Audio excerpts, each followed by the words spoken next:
Today I would like to enlighten you about another wonderful way to enjoy the outdoors. In this area there are many of us who enjoy the outdoors in the form of hunting and fishing, and if you're one of these people, then you might enjoy the world of trapping. Trapping is a sport that I was introduced to only a couple of years ago, and I've greatly enjoyed it along with my 4-year-old son. Now, in order to begin, you must know a little bit about the sport. Trapping is a sport that begins long ago in human history, and in those times the sport had many purposes, from collecting furs to harvesting meats.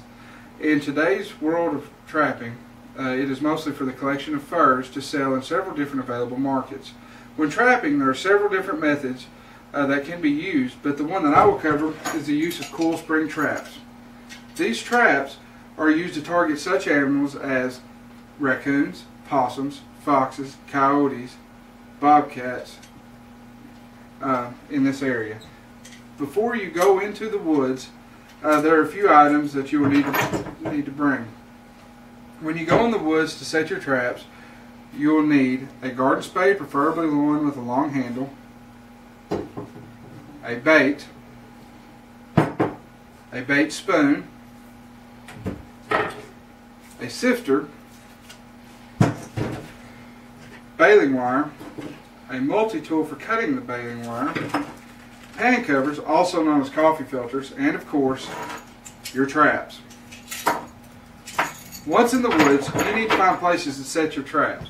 These places must be somewhere that the target animals would already be traveling through or around, such as a well-traveled game trail, around logs, washouts. This is the area where rainwater has removed dirt from around roots of trees or rocks, or an area around a pond or stream. Once you have chosen a location to place your trap, it is time to decide which trap to use. There are many different types and brands of coil spring traps. However, I use Victor brand and Duke brand traps because of their affordability and dependability. The sizes I have are the number 1.5, the number 1 3/4, and the number 3. These different sizes refer to the size of the jaw and the spring on the trap. The smaller size 1.5 trap are designed for trapping such animals as raccoons and possums, while the 1 3/4 is designed for those same animals along with the fox, bobcat, and coyote. And the number 3 trap is used for bobcat, coyote, beaver, nutria, and otter.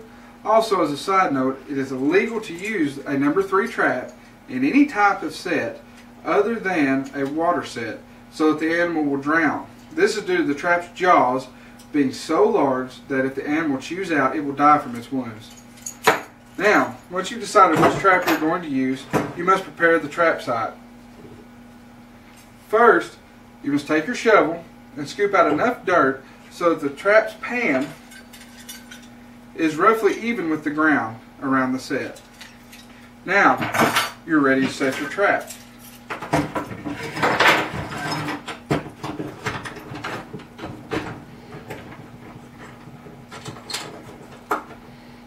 Now, once your trap is set, you should use your baling wire to secure the trap to something like a tree, a rock, or anything nearby that the target animal would be unable to drag away. Now, if this is done, you'll place a pan cover over the pan of the trap and use your sifter to sift the dirt that you removed from the area back over the trap so that it is hidden. Then, place loose leaves over the area to hide the unpacked dirt. Now, place the bait. There are many different types of baits that you can purchase, but the most cost-effective and most effective in the woods is jack mackerel, which can be purchased at almost any grocery store in the canned tuna area. After I purchase the fish, I use a blender in order to turn it into a paste. I usually do this part outside because the odor can be very strong and it loves to hang around. After I've done this, I will leave the bait in a sealed mason jar in the sun for a few weeks before season begins. To place the bait, simply open the jar, use your bait spoon to get a small scoop, and place it on the far side of your trap so that the target animal will have to cross over the trap to get to the bait. Now leave the trap and come back the next morning to check if an animal has been captured. If an animal has been caught, it is time for the real fun to begin.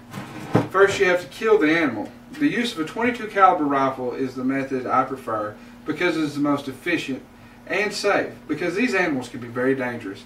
Also, it is the most humane method. Now, you reset your trap, check your next trap until all of your traps have been checked. After you've checked all of your traps, it's time for the work side of the sport to begin. The removal of the fur can be consuming, they're time consuming, and it's not for the impatient. But after the fur has been removed, you can either treat the fur yourself by removing the flesh that is still attached to the fur and then hanging it in a dark place so that it can dry, or you can do as I do, which is sell the fur to someone else who does this process. In the end, trapping is not for everyone, but it is a sport that I have grown to love, and is one that, unlike most others, is one that can actually pay for itself after a little practice.